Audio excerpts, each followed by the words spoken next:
morning, folks. Doug Rice. This is the Doug Rice Show. I want to welcome one and all to the show. Hopefully, I am being heard. Hopefully, you guys can hear me. Again, I am coming to you live from a park somewhere in Phoenix, Arizona on a beautiful day. And today I had to inevitably fight for my spot almost. Not that it almost came to blows, but I did have to shoo someone away and let them know that I do this live every Sunday. And so here I am. Thank goodness. I do thank you for showing up, one and all. You folks that are familiar with what I do, please be sure to like, subscribe, comment, share. Of course, we have Katrina, who is moderating in the chat for YouTube, and I do appreciate your presence as well. I'm going to get right to it. Today's topic is very, very simple. The description that I put in should tell a lot about what we'll talk about today.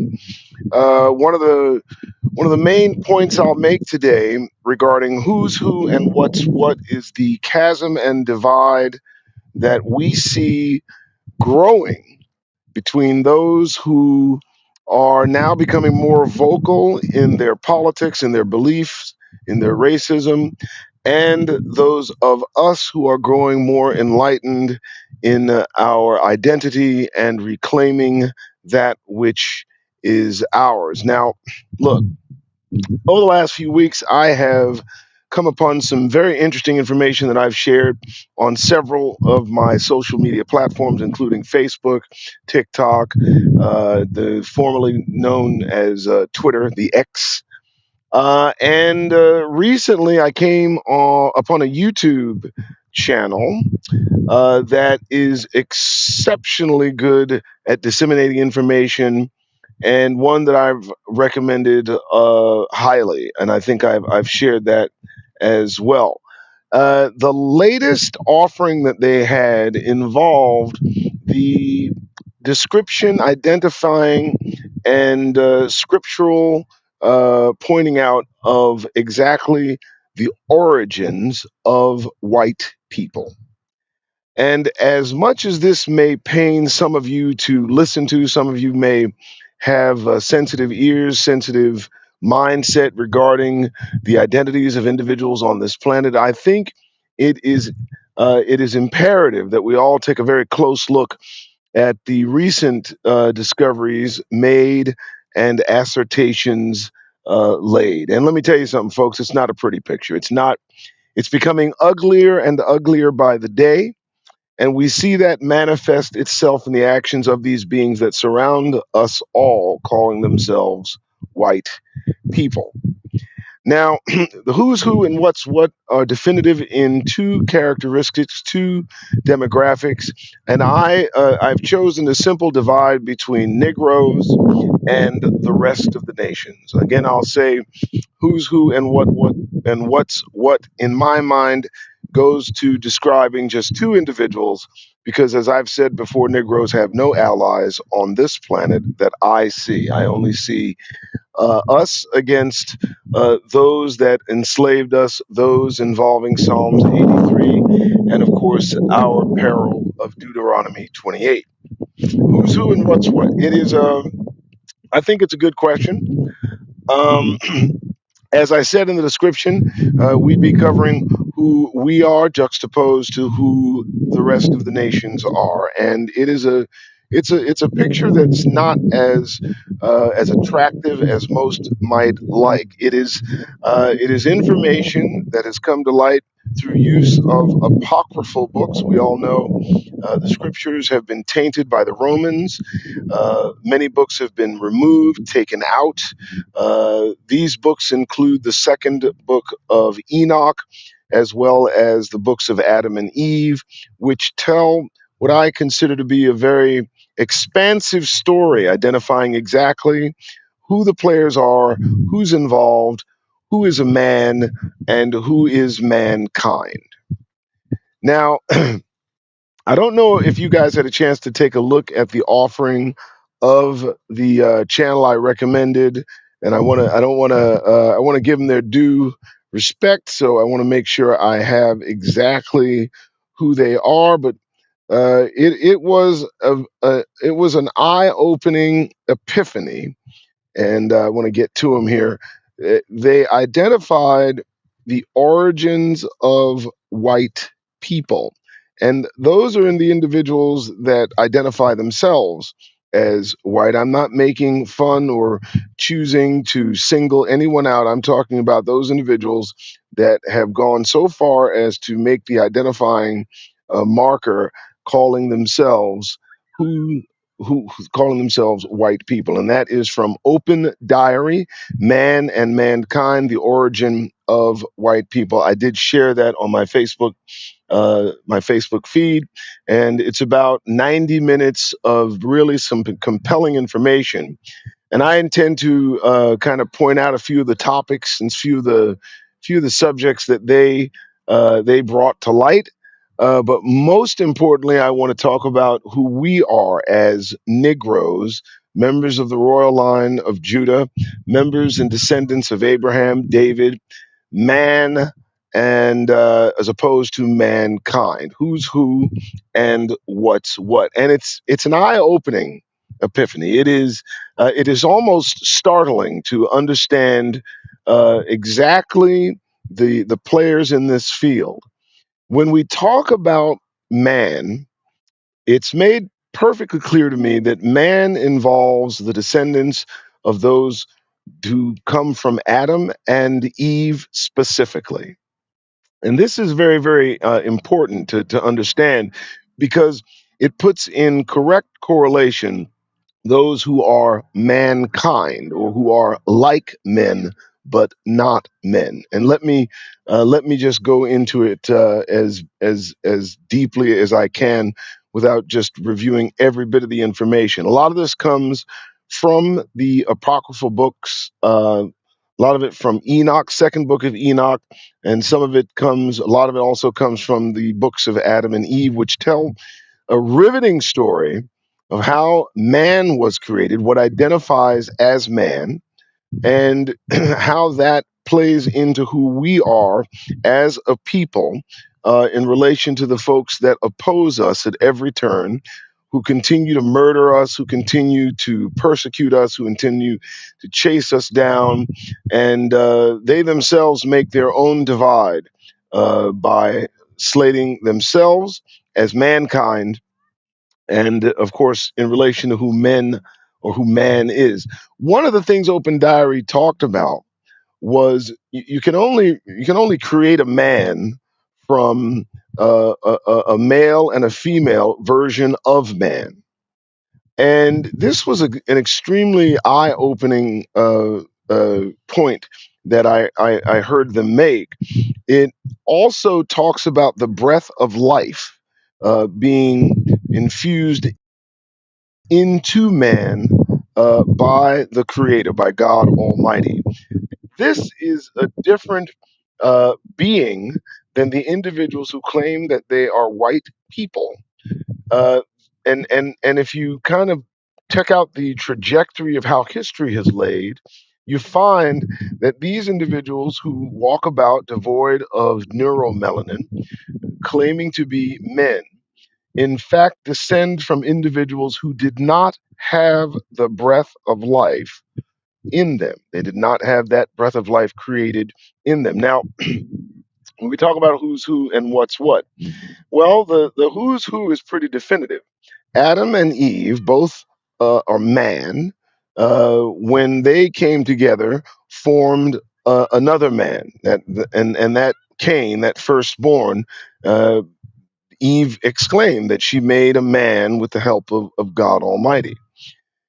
Now, one of the points brought out was that when the sons and when the sons and daughters of men began to multiply, the women, man, if you will, black females, Negro females, were courted and wed by the fallen, those individuals who made a pact between one another to take wives, as many as they could, and they created what we now know to be mankind. Now, this is a very, very interesting point because the point they've made is that you cannot get a man from the coalition between an angel and a woman. You get instead something of a hybrid. And that hybrid is what we see walking amongst us, calling themselves white people, the colonizers, and those of their progeny. Now, how does this play into what we are experiencing today? Well, if you've looked at some of the videos I've shared lately regarding the conduct of some of these creatures, it's become evident that very few of them have the wherewithal to contain themselves when under certain conditions. And they almost betray the fact that there is something missing within them. Their pursuits, their ideologies, their attitudes, their beliefs, all of these things seem in direct conflict with things that we know the Creator has laid a foundation for, the Creator approves. It's almost as if everything that they extol is in diametric opposition to what God Almighty has put in place. And this seems to have been a plan from the very beginning. Now, when we talk about who's who and what's what, part of what was spoken of in this very enlightening video involved the place that man and mankind fit in God's purpose and the intent of those who brought about mankind to oppose man. And that is what's being played out today. I mean, in current times and circumstances. Now, let me say this: I'm not trying to pick on any particular group of people. Uh, the fact of the matter is, this is what it is. I'm not trying to hurt feelings. In fact, fact over feelings. This has nothing to do with picking out one or another. This is simply what scriptural evidence gives us. And if you take a look at what the apocryphal books offer by way of proof logic and how it coincides and coalesces with scriptures that we have available, you'll see that they mirror and parallel almost perfectly. And you look at exactly the fruits of what mankind is doing, it does seem that they are in opposition to specifically man, which would be us, would be the progenitors, rather the offspring of Abraham, Isaac, Jacob. And what's interesting, all the other information in this particular video, the open diary, and I say it's about 48 minutes, 31 seconds. I didn't want to say 90 minutes. 48-minute video that I recommended. It's very interesting that where we are now in the time frame of prophecy has really has really has really congealed into the fight between mankind and man itself. And it seems that every instance and offering put upon us is stemming from that mankind, which more or less uh, took over the entire world. These individuals spread about the entire earth, spreading their seed throughout the entire earth, and have made, I would say, made life extremely difficult for Negroes, who I consider to be man. Now, listen. Again, feelings aside, I'm simply stating the fact: who's who and what's what. When we talk about the when we talk about the progeny of slaves, when we talk about Negroes and their place now, currently in this country, and what is opposing us as time moves forward, we can see that the likes of Donald Trump and those that follow Donald Trump all seem to have the same trajectory. They all seem to have the same goal.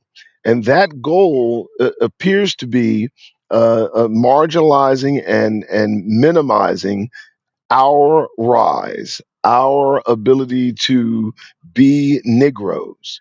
They more or less would much rather we join them in the effort of reducing us. Well, the fact of the matter is, when we look at the history and track record of these beings, when we look at what we're faced with today, it becomes pretty evident, folks, that there are just two sides to this coin: those who side and belong to the Father, and those who side and belong to the opposer. And the opposer has long had it in for the children of the Most High. From the very beginning, the Adam and Eve books really show that there was animosity against those created in the image of the Most High God, man. And that man, made up of two individuals, male and female, were in the sights of the fallen from the very beginning.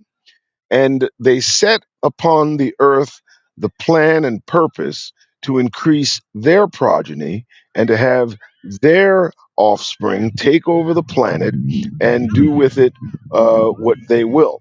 They saw a kingdom established on this earth, and were determined to overtake it with their own offspring.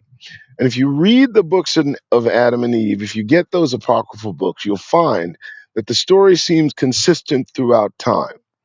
Now we are dealing with the offspring of Edom, the offspring of Esau, tainted, if you will, with that mankind gene.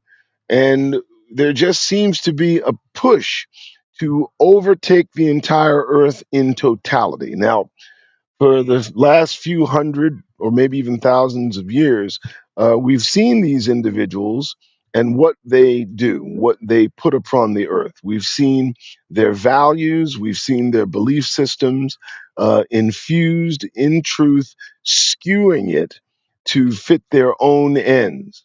And this has been a consistent melee upon the planet, and an attack, I would say, directly on those considered Negroes.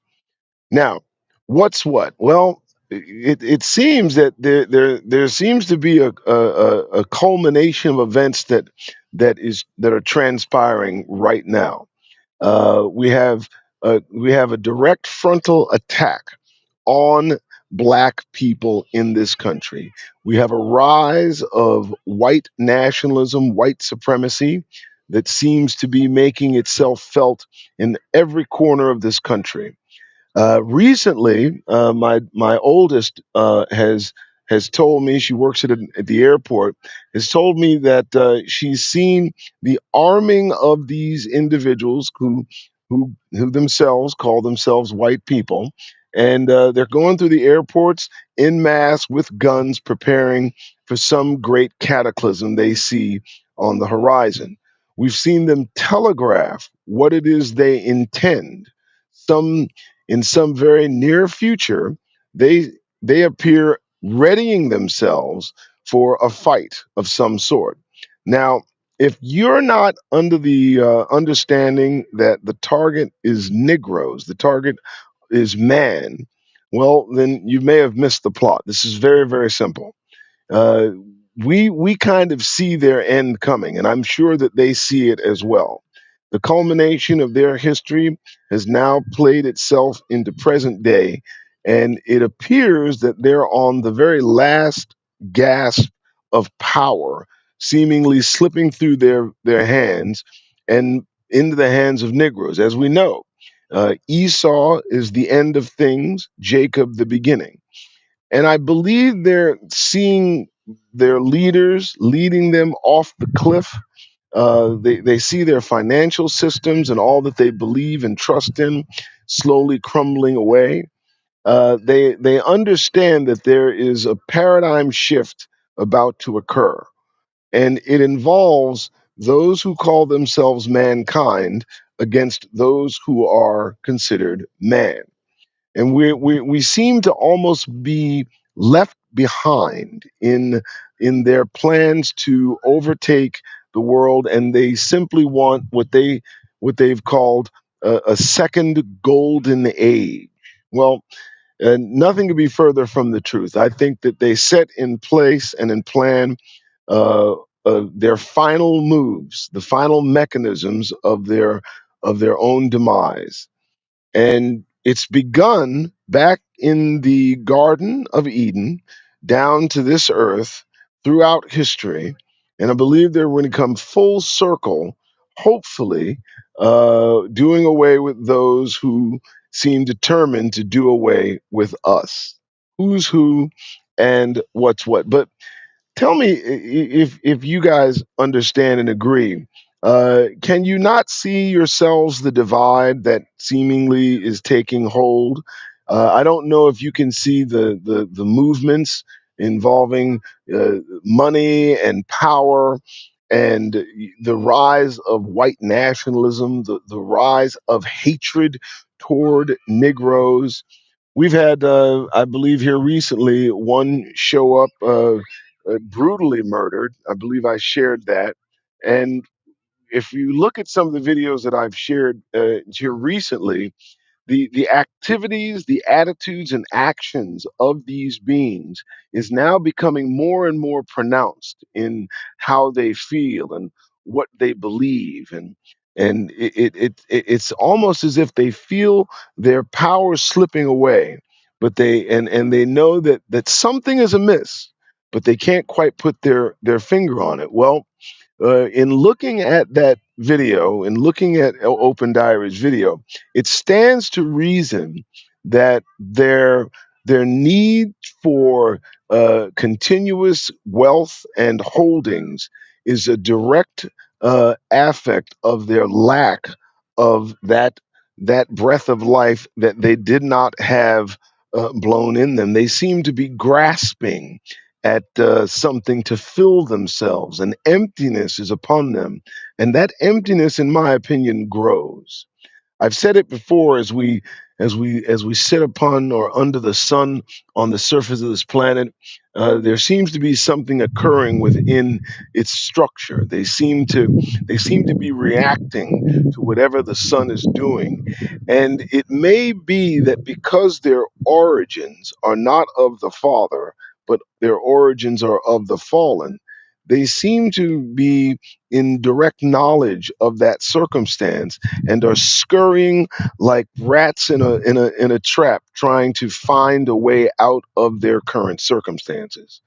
But I believe that I believe in Scripture. I believe in prophecy. I believe in what the Father has said will occur. I believe that His attitude regarding these individuals is in full swing. But as I look about my current location, and I kind of see there are a lot of folks that are out here, out of your view, they go about oblivious in most respects as to what may be occurring soon. And they generally have no interest in a future that may not include them.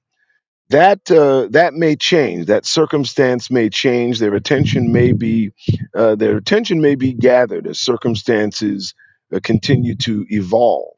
But when you talk about who's who and what's what, you can understand that most simply are not interested in truth.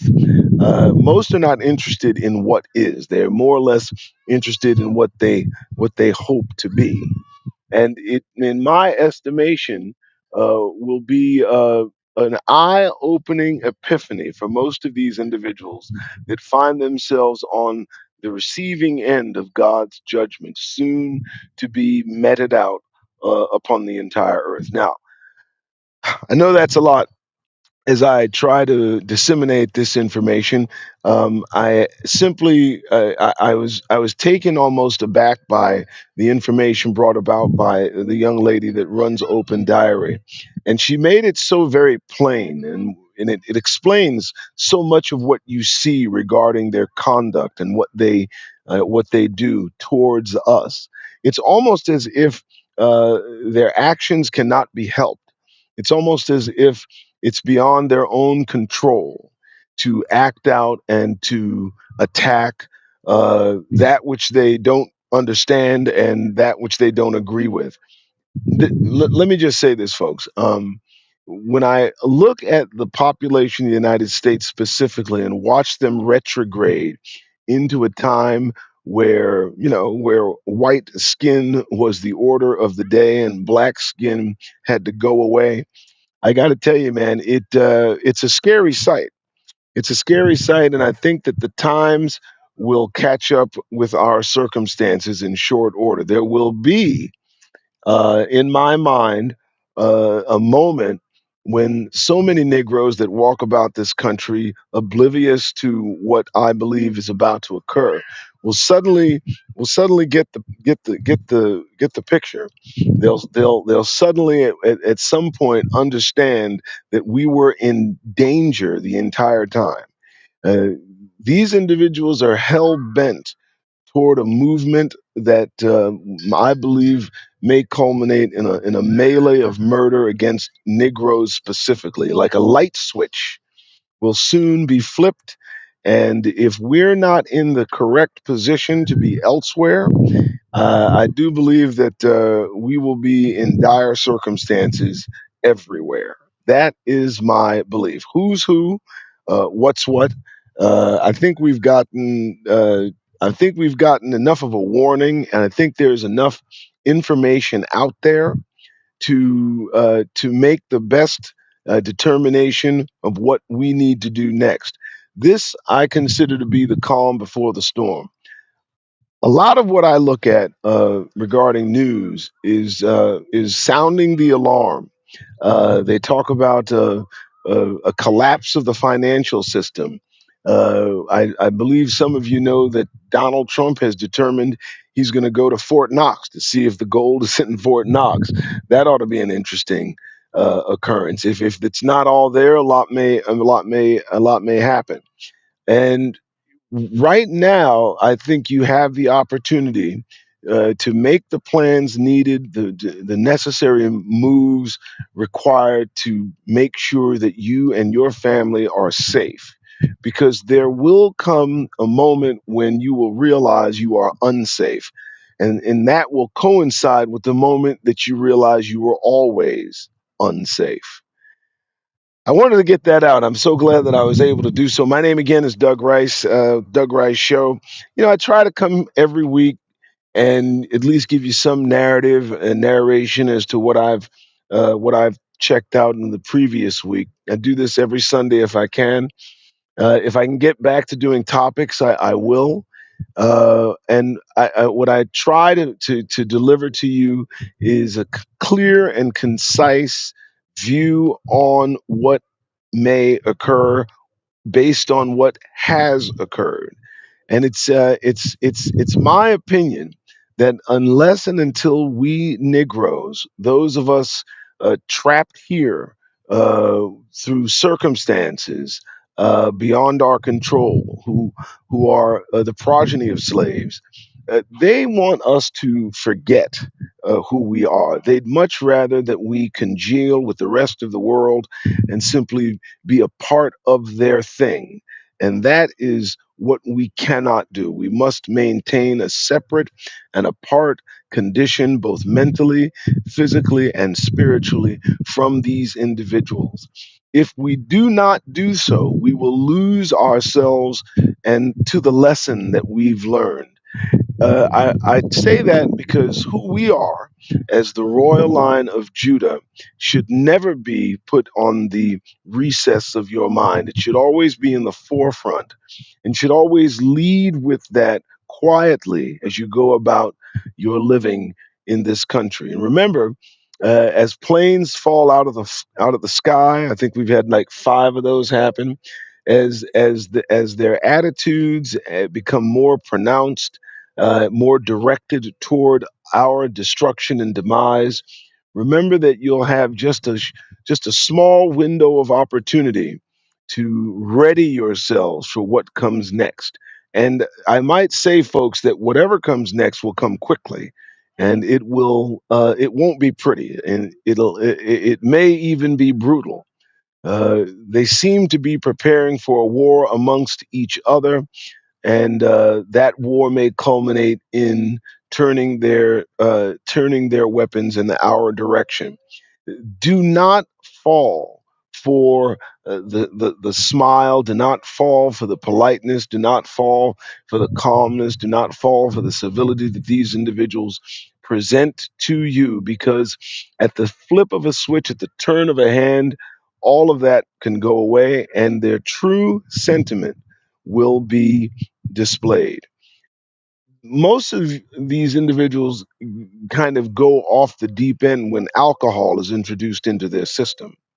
And as long as they are sober minded and conscious of the control mechanism put in place for those that get out of line, they keep themselves on a steady keel. But it's that moment in time that they are called to account, and you combine that accountability with alcohol or any other mind altering substance, and this is when you meet the true individuals that surround us all. I think it's I think Ali put it best that if 100 snakes come at you and 10 of them are poisonous, do you let the snakes come at you? I don't know if that I don't know if that analogy plays out, but it is kind of interesting as I look around. Those of us that interact with them, we don't sense the danger, we don't sense the peril, and with every circumstance comes a turning point. And in this respect, the turning point will come when those who are preparing for violence go into action. And then you're going to find out who is who and what is what. You're going to know that the things that we've talked about and we've observed only only are a small microcosm of the macrocosm that I believe will soon ensue. And again, take this opportunity, folks, to separate yourselves from these cretins, from these creatures. Any civility that you see them put upon you is an act. I will tell you.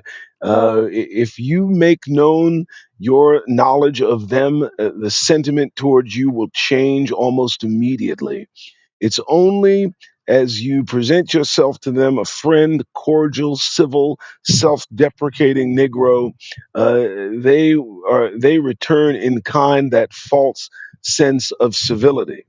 But I have found that in the face of truth and knowledge of their history and who they are and their origins, once you've expressed and exposed that you possess that information, suddenly the safety mechanism that has been put in place through the authorities and consequence goes away, and you become an immediate peril and danger. You will find that to be the case.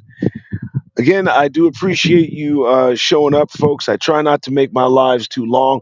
I try to make every word have value. I try to say something every time something comes out of my mouth. I don't want to waste not a second of breath. I want to make sure that what I say has merit.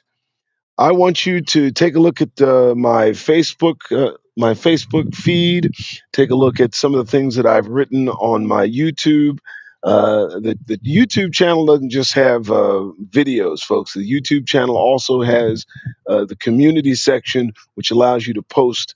And I've posted some things there. I've also written a few things.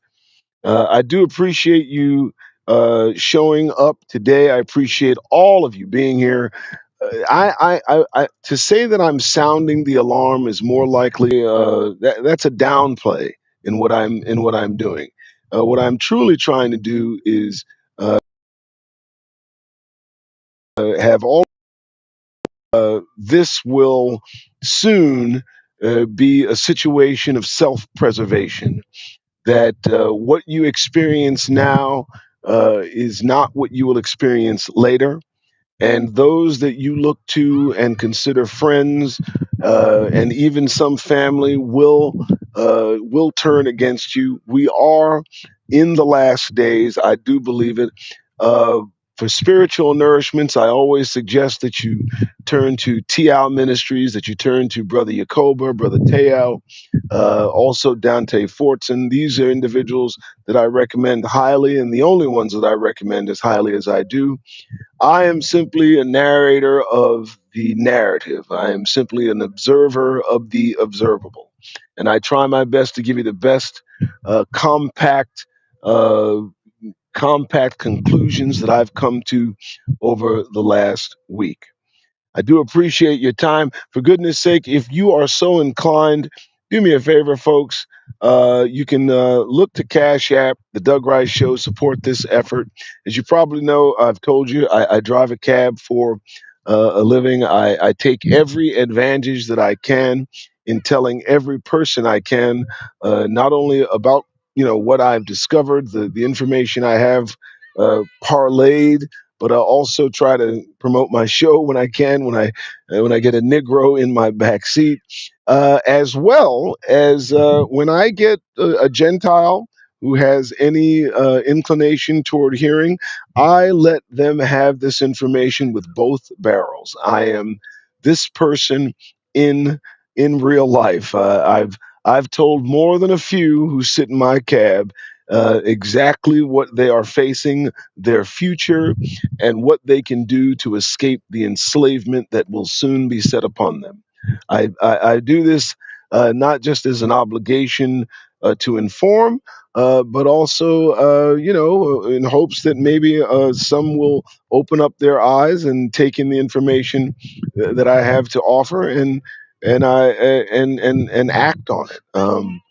If I can share, recently I did have a white woman in my cab who was, I would say, deeply interested in what I told her regarding not only the history of the United States, but also the future that she faces.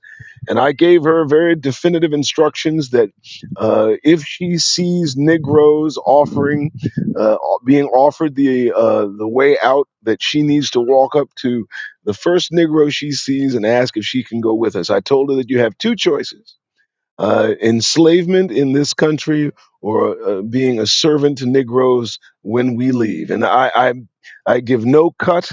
I give it I give it straight and right between the eyes. And I must say that that last encounter, she did receive that information well. Um, I do appreciate every last one of you showing up today. If you would again, thank you for tuning into the show. Hit the like, the subscribe, the share button. As you know, I don't look at chat. I let Detrina take care of that. Today was just an imperative show for me to do, because it's imperative that we know who's who and what's what, and that is what I have done today. Thanks so much, folks. I appreciate your time, and I do hope that you will tune in next time. Please again, like, subscribe, share, and hey, you guys have yourself a wonderful day. Thank you so much. You guys take it easy.